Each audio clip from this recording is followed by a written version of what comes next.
Cree en ti, que el mundo espera tu sonrisa. Vuelve a ti, que tu alma es la brisa. Cuando entiendas lo que vales de verdad, renacerás y nacerás y la paz volverá.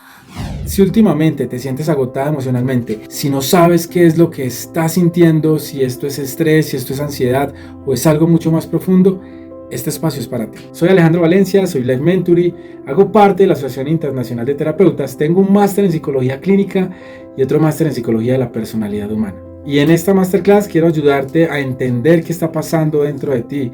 Quiero que encuentres las herramientas y que por lo menos le puedas dar nombre y profundizar un poco más en aquello que no te deja dormir tranquila. Y este es el primer paso para recuperar ese equilibrio emocional. Esto no es terapia, esto es una masterclass que te va a ayudar a dar claridad, a entender por dónde estás y por qué te sientes tan vulnerable en momentos. Y esa claridad puede ser el primer paso a un gran cambio. Quiero dividir esto en tres partes. Primero, para ubicarnos. Creo que hablemos qué es el estrés. Después vamos a hablar qué es la ansiedad y después vamos a hablar qué es la depresión, para que nos podamos enfocar cada uno en las distintas sintomatologías que tiene cada uno. Así que primero les voy a hablar del estrés. La definición del estrés es una respuesta natural del cuerpo ante situaciones desafiantes o amenazantes. Síntomas físicos: tensión muscular, fatiga, dolores de cabeza, problemas digestivos, y emocionales es estar irritable, ansiosos y dificultad para conectarse y hasta insomnio. Causas del estrés: una debería ser los hijos de primera. Hijos, trabajo, relaciones, problemas financieros, enfermedad y cambios importantes de la vida. Dicho esto, quiero que sepan que el estrés no es malo. El estrés nos mantiene con vida. El estrés está hecho para mantenernos siempre alertas y dispuestos a sobrevivir. Lo que pasa con el estrés es que se vuelve agobiante porque vivimos en esa sensación. Hay un estrés positivo que se llama el eudoestrés, que digamos que es el que nos mantiene con la capacidad todo el tiempo de decir, yo puedo afrontar esto. Ese nivel de estrés es positivo. El nivel donde ya es trágico es cuando el estrés supera la carga misma del cuerpo, ¿vale? O sea, cuando yo ya empiezo a tener ese dolor en el cuello, ese dolor en la espalda, esa sensación incómoda de malestar y esas ganas de romperle la cara a cualquiera, ese ya es cuando el nivel está muy pasado. Pero ese nivel de estrés pasa, ¿ok? Y es necesario. Ya les voy a explicar cómo ocurre esto en el cuerpo. Ahora hablemos de la ansiedad. La ansiedad es una respuesta de apresión o miedo a una amenaza que se percibe. Los síntomas físicos son palpitaciones, sudoración, temblores, dificultad para respirar. En los emocionales son inquietud, nerviosismo, preocupación excesiva y ataques de pánico. Esos ataques de pánico es el último paso que da la ansiedad. Las causas: predisposición genética, factores ambientales, traumas o estrés crónico. Si ustedes ven, se supone que la ansiedad es el paso que va más allá del estrés. Así que una de las causas debería ser el estrés, pero no, porque resulta que la ansiedad se conecta a lo que nosotros ya venimos viviendo o ya venimos sintiendo de muchas circunstancias. ¿Saben cuándo la ansiedad se convierte en mi enemiga? Cuando yo le permito a la ansiedad que me juzgue. Como que mi propia voz interna se convierta en mi enemiga. Porque por lo general esa voz interna tiene nombre. Por lo general esa voz interna tiene causal. Y tiene casi que culpable. Entonces lo primero que tengo que entender yo cuando estoy en un proceso ansioso es que detrás de los ojos de quién me estoy mirando. ¿A quién le di yo el poder en mi vida que me hablara de esta manera? Como, ¿por qué me tengo que tratar así? ¿Por qué tengo que desconfiar de mí si yo soy capaz? Pero si se ponen a analizarlo mejor, se van a acordar de una profesora que tal vez les decía eso, de una tía que tal vez les decía eso, de una abuela, de una prima, de un primo, de un amigo, del primer novio, que generó en nosotros esa desconfianza. Y yo, de manera inconsciente, le di nombre, forma y poder a esa ansiedad. Y entonces ahí esa ansiedad se convierte en mi enemiga. ¿Hay trastornos? Sí, como por decir, una persona que tiene TOC, que es ansioso compulsivo. Entonces estas personas sí tienen un nivel de ansiedad más alto que nosotros, pero este es un caso puntual donde el trastorno lo supera, ¿cierto? Hay otros trastornos como ansiedad generalizada, entonces hay casos donde esto nos supera. Ahora vamos a hablar de la depresión. ¿Qué es la depresión? Es un trastorno del estado de ánimo que se caracteriza por una tristeza profunda y persistente. Los síntomas emocionales son tristeza, desesperanza, pérdida de interés en actividades placenteras, culpa, pensamientos suicidas. En los físicos son fatiga, cambios en el apetito y en el sueño, dificultad para concentrarse. Las causas son predisposición genética, desequilibrios químicos en el cerebro y factores ambientales, traumas y estrés crónico. Ahora aquí vamos a hablar de la depresión. ¿Saben qué tiene la depresión? Chicas y chicos, que la depresión es silenciosa. Todos creemos que sufrir de depresión es tener esa angustia y esa tristeza y esa sensación que uno tiene como cuando está en una tusa en la que uno siente que se quiere morir porque está muy triste. Lamentablemente no funciona así. La depresión es totalmente silenciosa y casi que es una enemiga mortal que nos lleva a ella sin saberlo. Porque la depresión, uno no quiere admitir que está triste, uno no quiere admitir que se siente así. Y la personalidad por lo general lo que ha hecho es esconder la tristeza en la ira. Eso nos pasa mucho a los hombres. Es más fácil que un hombre sea más aceptado como ese hombre serio y fuerte y rígido, a que sea el hombre débil, emocionalmente abierto. Entonces los hombres, por lo general, nosotros nunca decimos cuando estamos tristes, sino que se nota en el estado de ánimo. Cuando un hombre tiene estrés, no habla, sino que se calla, como que entra en un estado de ensimismamiento, y eso es fatal, porque nosotros no estamos haciendo ideas en nuestro cerebro, que aprendimos a callar y a ocultar, y a decir, los hombres valientes no lloran, los hombres fuertes no dicen tal cosa, pero nos comportamos de manera irascible, y ahí comenzamos a lastimar al otro, y ahí comenzamos a hacer muchos actos erróneos, por ejemplo, en nuestra pareja. En las mujeres pasa lo mismo. Lo primero que pasa con nosotros en la depresión es negar la sensación de tristeza. Y por el contrario, lo que empezamos a decir es como, no, yo no estoy tan triste, no me está doliendo tanto, yo soy valiente, yo soy berraca, yo soy muy fuerte. Y empezamos a empezarlo a sentir como ira. ¿Sabes qué? Tengo mucha rabia con X familiar, me irrito más fácil con mi mamá, con mi esposo, con mis hijos, y voy perdiendo el ánimo de salir a la calle, y voy perdiendo el ánimo de trabajar, y voy perdiendo el ánimo de compartir con los demás. Y aquí viene la diferencia de la depresión. Hay un estado que se conoce como depresión mayor, y es el estado más fuerte de la depresión. El estado de la depresión mayor es mucho más fuerte porque este es el que para todos los que nos dedicamos a esto es el que nos genera más terror.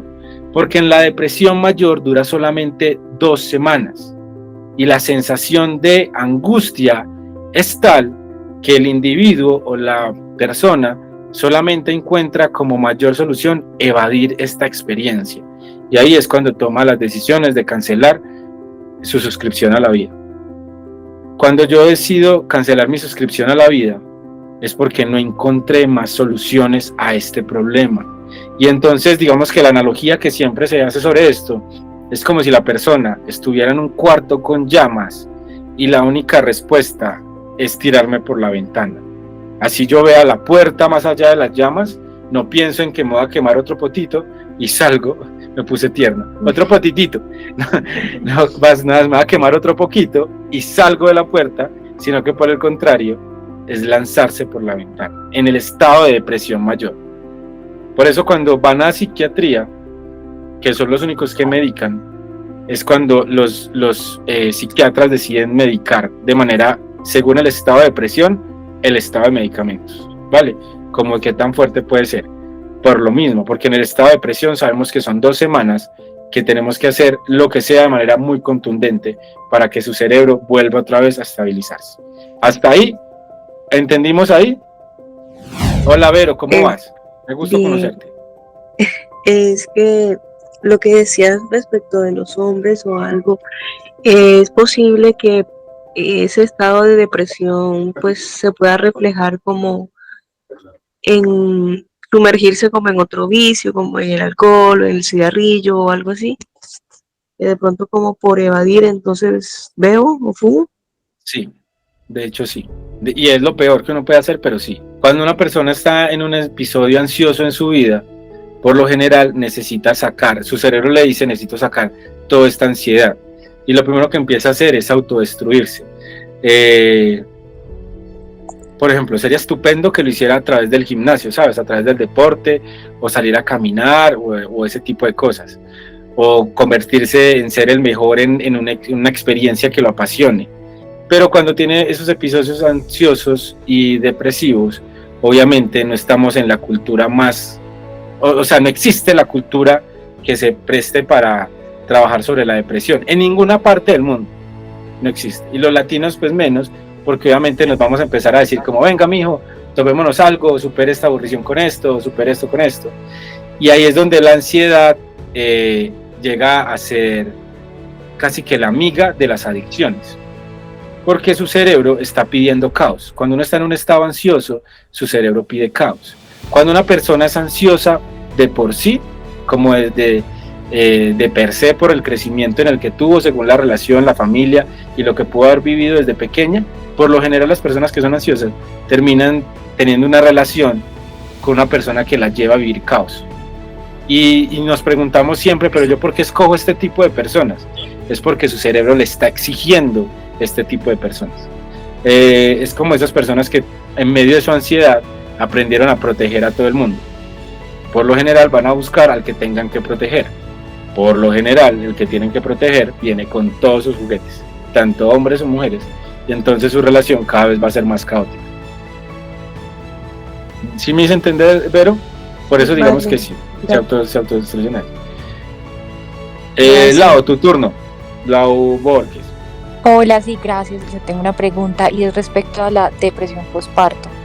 Pues o la diferencia entre eso y baby blues o tristeza, pues como postparto. Y es, pues yo siento que hay una cantidad de factores que hace que la persona sea propensa o que pues desarrolle una depresión postparto, pero yo también tengo como dificultad en diferenciar si es tristeza, que es como lo común que sienten muchas mujeres, o si es depresión, o sea, en qué momento como que se puede diferenciar, ¿sí? Ok, bueno, mira, qué pregunta más bonita además. Resulta que la depresión postparto va a un nivel más allá. Uno, digamos que los síntomas más alarmantes es cuando yo siento muchas ganas de cancelar mi suscripción a la vida. Y cuando comienzo a tener pensamientos de cancelar la suscripción a la vida a mi entorno, ya sea mi bebé, mi pareja, quien cuida a mi bebé, me hago entender, mi nivel de desesperación es mayor. Cuando es una tristeza y es una angustia y es una sensación de agobio y es una sensación de no lo puedo lograr y es una sensación de esto me está superando y estoy entrando como en pánico, ¿sabes? Es que la experiencia de la maternidad es muy fuerte en nuestra generación, porque nosotros no estuvimos preparados para ella. En las generaciones anteriores, las mujeres anhelaban ser mamás. No estoy diciendo que nosotros no anhelamos, yo anhelaba ser papá toda mi vida, pero ellos anhelaban y casi que se preparaban para eso. Justamente en estos días hablaba con alguien que me decía, es que desde chiquita a mí me enseñaron a hacer oficio. O sea, yo crecí entrenada para hacer oficio, pero no pasa lo mismo con otras personas que casi que fuimos entrenados para ser autosuficientes. Tenemos que trabajar, tenemos que ser sumamente productivos, ser altas ejecutivas, ser grandes empresarias, ¿me hago entender? Y entonces tu cerebro, cuando se encuentra con esta realidad donde se sale de control, pues esto se sale de control y empezamos a tener pánico literalmente. Empezamos a decir, el niño no se calla, la niña no se calla, yo no sé qué hacer con esto, yo no sé cómo afrontar esto, quiero renunciar, pero resulta que a la maternidad no se renuncia, entonces yo quiero devolver al niño y los niños tampoco se devuelven.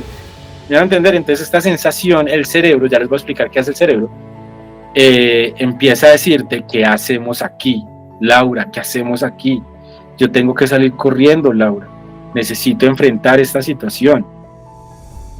Dicho esto, esa es la gran diferencia.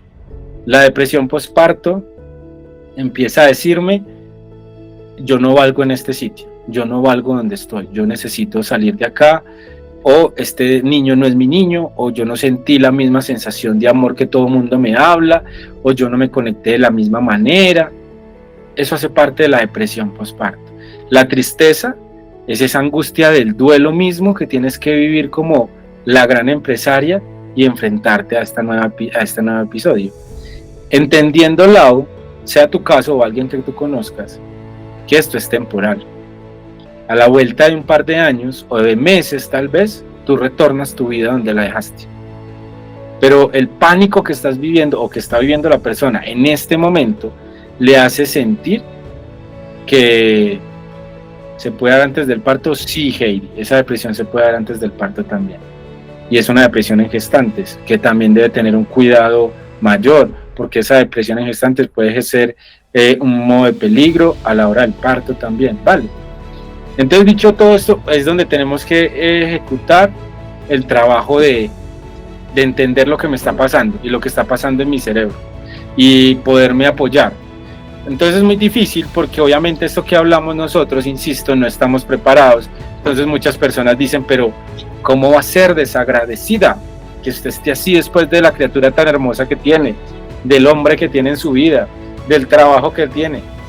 Y aparte entonces de yo sentirme peor porque ya siento depresión, ahora me siento más mal porque me siento ser una desagradecida. ¿Me hago entender? El comportamiento es el iceberg, es la punta del iceberg de lo que nosotros vemos. ¿Por qué les voy a poner en este contexto? Ya les voy a explicar. Si yo empiezo a sentir que mi esposo se comporta de una manera, yo voy a generar una reacción a ese comportamiento. Pero resulta que yo voy a generar eso por una percepción. Ejemplo de ello es que si yo percibo que mi esposa me tiene fastidio, o yo le molesto a mi esposa, pues yo empiezo a percibir eso y eso me empieza a incomodar. Entonces yo ya voy a interpretar que yo no le estoy gustando a mi esposa. Y si resulta que ese comportamiento continúa, entonces yo ya creo que yo no le gusto a mi esposa. Entonces yo me voy a comportar con base en mis creencias, que es yo ya no le gusto a mi esposa.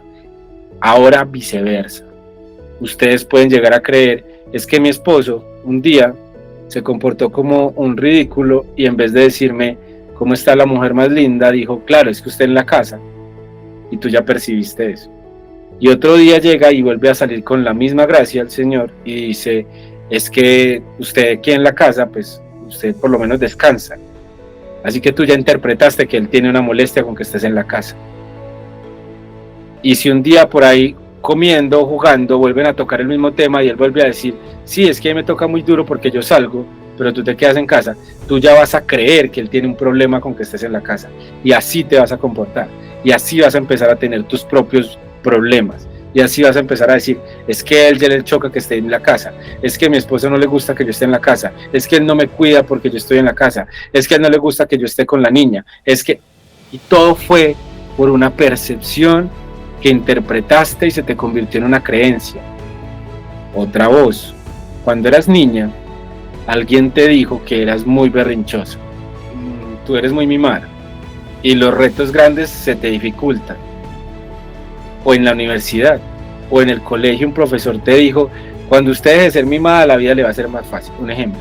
Y resulta que esa percepción que alguien te dijo lo convertiste en tu creencia y ahora crees que eres muy mimada, o que eres muy débil, o que eres muy floja, o que no eres tan fuerte como X o Y, y esa voz es la que te acompaña, y con base en esa voz es con la que te comportas. ¿Me hago entender? Por eso yo soy de los que digo que hay que tener mucho cuidado con lo que uno escucha en internet, porque hay mucho influencer diciendo y replicando los mensajes por doquier. No sé si a ustedes les pasa que uno ve un mensaje de un influencer y a los 2 minutos los ve de otro influencer y a los 2 minutos ve las mismas palabras de otro influencer, porque hay mucha información, pero hay muy poquita formación. Y entonces nos dejamos meter esas palabras que lastiman mi comportamiento. Y si yo veo por ahí información diciendo, es que esto es una prueba de amor, dándole un besito en la nalga, entonces yo no soy tan buen papá porque yo no haría eso. que si nos metemos en la cabeza lo que todo el mundo nos dice, pues eso nos va a lastimar mucho más y va a ser más propenso a que nos toquen esas heridas abiertas que tenemos. Por ejemplo, si yo no siento que yo tuve esa relación, que yo vi a mi hijo y a ángeles cantaban detrás de mí cantos angelicales y veía como un ángel le tapaba el vientre a mi hijo, si tú no viviste eso, no quiere decir que seas una mala madre o un mal padre. Si tú llegas a tu trabajo los lunes diciendo, ¿por qué no pongo un puesto de empanadas en vez de estar acá? No quiere decir que seas el peor empleado, o no quiere decir que estés en una mala empresa. Simplemente estás en un proceso de tu vida donde interpretaste algo, lo convertiste en tu creencia, y con base en esa creencia te estás comportando. ¿Estamos claros hasta acá? ¿Qué pasa en el cerebro cuando estamos en modo de estrés y en modo de ansiedad? Hay algo que se conoce como la amígdala cerebral. Es esta imagen que se ve acá, está en esa esquinita de ahí. Este se conoce como el cerebro límbico. Miren por favor la pantalla, miren mis manos, a ver yo cómo me puedo poner grande. Quiero que vean, digamos que es el cerebro humano, ¿vale? Así se ve el cerebro. Acá está el hipotálamo, que es esta parte de acá del cerebro, ya les voy a mostrar la imagen. Y este sería el sistema nervioso, esto de acá atrás. ¿Listo? Ahí está el cerebro, así funciona el cerebro, ¿vale? Esta parte de acá sería la corteza prefrontal, esta parte que es la que nos hace pensar y razonar. Esta parte de acá sería la zona creativa del cerebro y esta sería la amígdala. La amígdala es la encargada de mantenernos con vida y es como venimos de fábrica, digámoslo así. El cerebro límbico es con lo que nosotros llegamos al mundo, solamente somos netamente emocionales y esta parte la vamos construyendo. Se dice que el cerebro, esta parte de acá, prefrontal, se termina de desarrollar hasta entre los 21 y 26 años. O sea, tienen hasta los 26 años para cometer burradas y decir que es que su corteza prefrontal no se ha desarrollado, ¿vale? En los niños, esto no existe. Digamos que esto se está desarrollando hasta ahora. En psicología infantil le conocemos a esto como cerebro destapado. ¿Listo? ¿Qué hace la amígdala cerebral? Es la encargada de las emociones, es la encargada del estrés, de la angustia, de estar feliz, de estar triste, de estar ansioso, ¿vale? Cuando yo me salgo de control, se conoce como el secuestro amigdalar. Esta parte de mi cerebro, la parte emocional, toma poder de mi cerebro. Y mi cerebro se adapta a la guerra y deja de funcionar. Casi que esto se desconecta y se destapa y solamente funciona mi cerebro emocional, mi cerebro límbico. ¿Claro hasta aquí? ¿Cómo pasa esto? Les voy a poner un ejemplo sencillo. Esto se ve como cuando uno entra a un examen de un estudio y llega y pone el nombre Nayibe DH, y empiezan las preguntas y usted no se acuerda de ninguna. Y usted dice, pero yo todo lo que he estudiado y no me acuerdo de ninguna. Y sale del salón y cierra la puerta y de inmediato llegan todas las respuestas del examen a usted. O cuando usted está en una pelea, un ejemplo, y usted dice de todo y apenas se termina la pelea, le llegan a usted mensajes diciéndole, uy, le hubiera dicho esto, uy, le hubiera contestado esto, le hubiera dicho esto. Porque estuviste en un secuestro amigdalar. Tu cerebro racional nunca se conectó. Estuviste solamente en el lado emocional de esto. ¿Listo? Cuando ustedes estén desbordadas emocionalmente, es porque su cerebro no está funcionando desde el lado racional. Están en un secuestro amigdalar. Y este lado de la amígdala es la que se encarga de mantenernos con vida. Esa es su función. Es que vivo secuestrada. Entonces, este lado del cerebro es el que se encarga de mantenernos con vida, de decirnos, wow, tenemos que hacer esto, vamos a pasar la calle, vamos a hacerlo uno, vamos a hacer lo otro, cuidado con va a llover, me va a quemar el arroz, tengo que mandar un informe a la oficina. Eso es la amígdala. Pero mi cerebro racional es el que empieza a dar las respuestas. ¿Listo? Hasta ahí ya estamos claros cómo está funcionando todo. Ya somos dos secuestrados. Listo. Ahora me voy a volver. Cuando el cerebro entra en modo de estrés y de ansiedad, se prepara para la guerra, se prepara para pelear, se prepara para enfrentarse a la situación de estrés. Porque nosotros vinimos a este mundo en una etapa en la que teníamos que cosechar, cultivar y pelear y cazar. Entonces ese estrés me preparaba para eso y se activaba algo que se llama el sistema nervioso simpático. Ese sistema nervioso solamente tiene nombre de simpático, pero no es tal. Porque lo que hace el cerebro cuando se entra en modo estrés es que se prepara para una batalla. Y lo primero que me empieza a decir es, dejo de tener sangre en el cerebro y el cerebro se oxigena con la sangre. Y entonces le doy el control a la amígdala.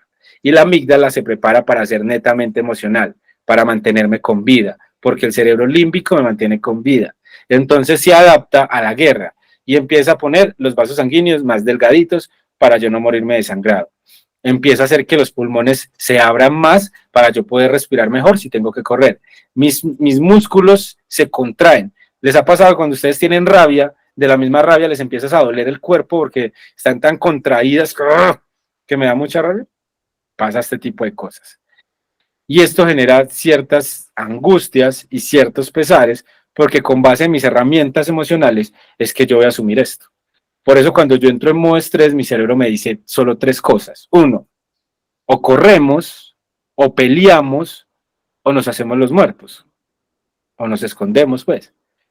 Pero como ahora el estrés no está contra un león, y el estrés no está contra ir a cazar para comer, sino que el estrés está haciendo contra mi jefe, contra mi hijo, contra mi esposo, contra mi compañero de trabajo, y yo a mi compañero no lo puedo coger ni a golpes, y ni puedo salir corriendo de mi casa cada vez que quiero, ni puedo dejar tirado a mi hijo cada vez que quiero, y tampoco me puedo esconder.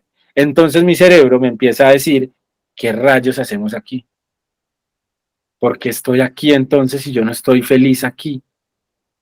Y ahí es donde trasciende ese estrés a esa pregunta ansiosa y a decirme, ¿yo sí soy capaz de hacer lo que estoy haciendo? ¿O esto me está quedando grande? ¿O yo no nací para esto? ¿O aquí no me escuchan y no me entienden? ¿O yo no tengo que hablar con el otro porque pierdo el comportamiento? O cuando voy a hablarle al otro me siento tan triste que empiezo a llorar. ¿Les ha pasado que uno ya quiere decirle a alguien algo y en vez de decírselo empieza, es que ¿sabe qué? ¿Sabe qué? A ver, ¿yo con quién hablo? Con Beatriz. ¿Sabes qué, Beatriz? ¿Sabes qué, Beatriz? Es que hablar con usted, es que Beatriz. Y ya, y ahí quedó la conversación. Y no pude decirle nada. ¿Les ha pasado? Porque ya mi angustia y mis palabras son tales que es que todo eso me pasa. Qué estrés. El tema es que como eso sucede y ya mi angustia es tal que yo ya no me puedo expresar. Vale, para que lo entiendan qué está pasando. Entonces yo lo que necesito es volver a oxigenar mi cuerpo y volverle a hablar a mi cerebro y poderle decir, listo, tenemos rabia, estamos muy ansiosas, tenemos mucho estrés, pero no estamos mal. No está mal lo que yo estoy viviendo, está bien, hace parte de lo que tengo que vivir y lo vamos a solucionar y vamos a poder hacerlo. Vamos a poder darle solución a esto. Chicas, mientras tanto, por favor, pueden ir por papel y lápiz o tienen papel y lápiz a la mano, por favor, lo necesito. Acá dice, Nayibe dice, a veces no se encuentran las palabras para explicar lo que sentimos, pensamos o vivimos diariamente. En ese momento que tú no encuentras las palabras es porque estás en un secuestro amigdalar. Tu cerebro no está funcionando del lado racional, sino desde el lado emocional. Dibujen este personaje.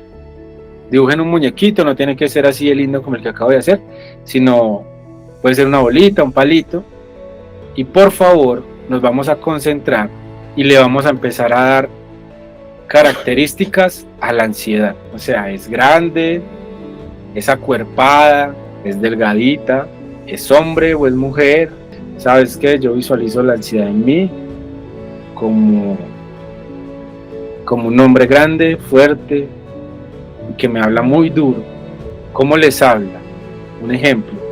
Les dice que no van a ser capaces, les dice que, no sé, que son malas mamás, son malas trabajadoras, o son buenas trabajadoras, o qué les dice si creen que no lo van a lograr, si lo van a lograr. ¿Cómo se hablan ustedes mismas cuando escuchan ese estrés? ¿Qué sienten? Escriban todo lo que les estoy, no lo que les estoy dictando, sino lo que ustedes están pensando de ello. ¿Cómo sienten ustedes que reaccionan cuando el estrés les habla? Por favor, hagan este ejercicio lo más natural posible entre ustedes. Dime, Nayibe. Es muy difícil, ¿no? Ponerlo como en palabras. Pero es lo que necesitamos. sí está doloroso, pero sé lo que necesito. Quiero que le pongamos nombre a esta ansiedad. Hola, Hola, Joa, ¿cómo vas? bien, la verdad este ejercicio ha sido maravilloso para mí Qué bueno. porque hace más o menos unos 3 meses pensaba que tenía un tema pues que me sentía enferma, la verdad, y empiezas a darte cuenta que lo que buscas inmediatamente es un médico, ¿sí? Porque los síntomas los asocias con algo físico. Entonces Sí, empecé a sentirme con el corazón a 1000, sí, efectivamente, con un dolor de cabeza extraño, que incluso a veces siento que se me duerme la cara. ok. Eh, bueno, unos síntomas que inmediatamente voy al médico, le cuento todos estos síntomas, obviamente sin expresar mis sentimientos, solamente los síntomas. Ujú, Y pues la doctora me dice, usted tiene un cuadro de ansiedad. ujú. Pues obviamente que pueden hacer en la EPS, simplemente te dicen, tienes que tomarte unas pastillas. Obviamente no me las tomé, creo que fui más a lo natural, a los remedios de la casa, donde le Ujú. cuenta uno a la mamá y esta agüita aromática, bueno, y ciertas cosas que me han ayudado. Qué bueno. Entonces, describir la ansiedad o ponerle nombre a esa ansiedad creo que hoy me ha ayudado, porque uno empieza a identificar realmente esos síntomas para aprender a controlarlos, ¿sí?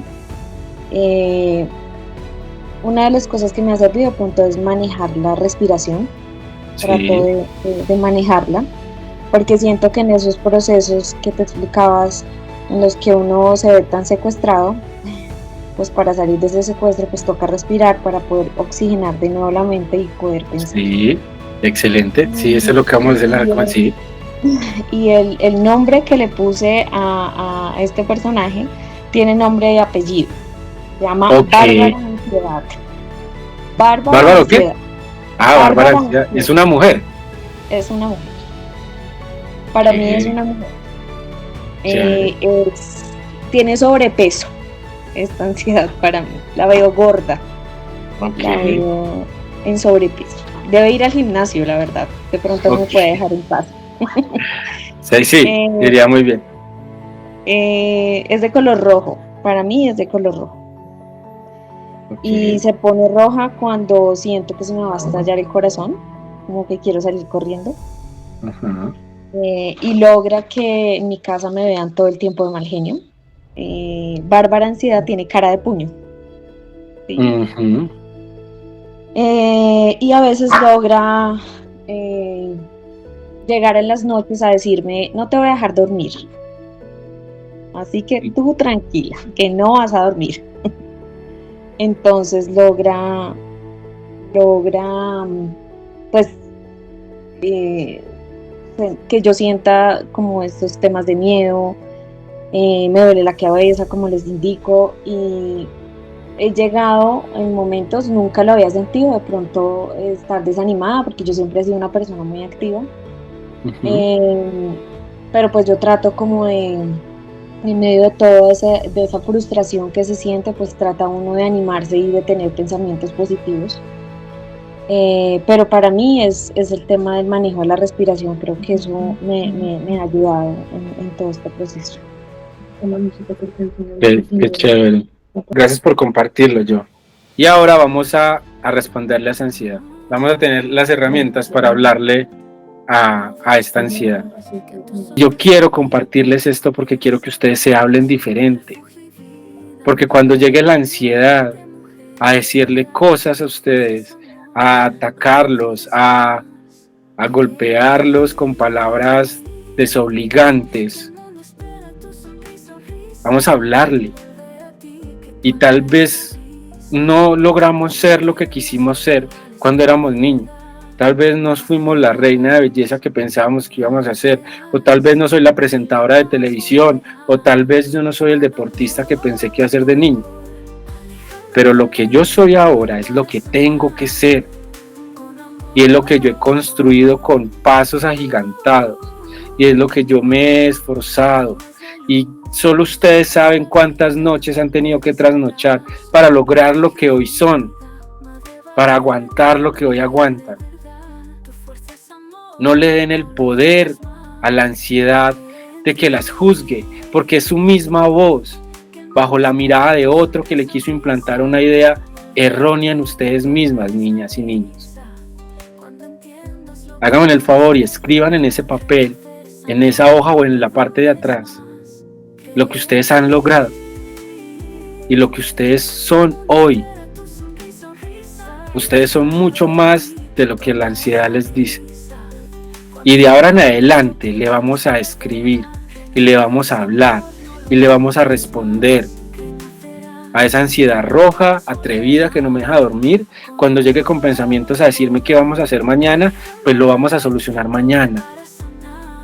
No callen a su mente, es imposible callar la mente, pero es muy fácil hablarle, porque me estoy hablando a mí misma, a mí mismo, con mis propias palabras, confiando en lo que yo soy y en lo que puedo hacer por mí y en lo que vengo haciendo. Si tal vez no vivimos en la casa gigante que soñamos con piscina en el patio, eso hacía parte de la metáfora de la vida, pero la vida misma me ha llevado a un nuevo lugar y a un lugar real donde yo sí estoy, donde yo sí valgo, donde yo he logrado cosas. ¿Se están escribiendo, niñas y niños? Cuando nosotros tenemos estos procesos ansiosos en nuestra vida, nuestra personalidad se esconde en distintas cosas. O en una humildad severa, y me paso de humilde y me pasa lo de Vero, o en un orgullo que me lastima y lastima a los demás. ¿Vale? Ustedes valen inmensamente, pero lamentablemente no lo están viendo. ¿Han visto esa imagen de un gatito que se ve al espejo y él está viendo un león y él es un gatito? Cuando uno sufre esa ansiedad y ese estrés y aún la depresión, pareciera al contrario. Pareciera que fuéramos los leones asomándonos viendo un gatito. Y es muy triste porque no están viendo el potencial, no están notando lo que son y que pueden ser más de lo que pueden lograr y que pueden ser más de lo que están logrando ahora y que pueden disfrutar de lo que están disfrutando ahora y poder sentir el orgullo de hacerlo, no autosaboteándose. ¿Vale? Por eso es importante la autoconfianza y por eso nos vamos a empezar a hablar y por eso no vamos a callar más la mente, porque eso no se puede. Y cuando lleguen estos temas, lo que vamos a empezar a hacer es a escucharnos y hablarnos. Primera tarea que vamos a tener, y es que cuando lleguen esos momentos ansiosos van a bajar las ideas a un papel y se las van a empezar a responder. Y se van a dar cuenta que lo que están pensando ni siquiera es cierto la mitad de lo que hacen. El 92% de los temores que tiene una persona no se cumplen. ¿Vale? Cuando ustedes sientan que la ansiedad los está dominando y que tienen demasiados pensamientos intrusivos, bájenlos a un papel y denle respuestas.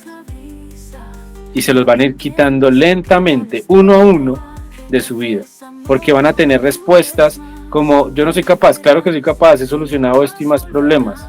Y cuando vuelva a llegar el problema, ya tiene la respuesta y te lo vas a volver a decir: claro que soy capaz, porque he solucionado uno a uno. Segunda tarea: vamos a crear para nosotros un estilo de vida diferente y vamos a empezar a hacer, cuando nos cepillemos los dientes, si ustedes tienen alguna rutina, en ese momento de su rutina, se van a empezar a hablar bonito. Lo que nosotros tenemos como rutina es cepillarnos, comer. Mientras estemos haciendo eso, se van a empezar a hablar bonito. Van a empezar a decirse: claro que puedo hacer las cosas, claro que yo merezco más, claro que voy a lograr ser feliz, claro que voy a dar respuestas a mi cerebro. ¿Listo? Esa es su segunda tarea. Por favor, hagan eso. Háganlo, porque vamos a empezar a generar una nueva conversación de nosotros mismos. Vamos a volver a confiar en nosotros. Vamos otra vez a enfrentar esas angustias y nos vamos a responder con base en cómo nos hablamos.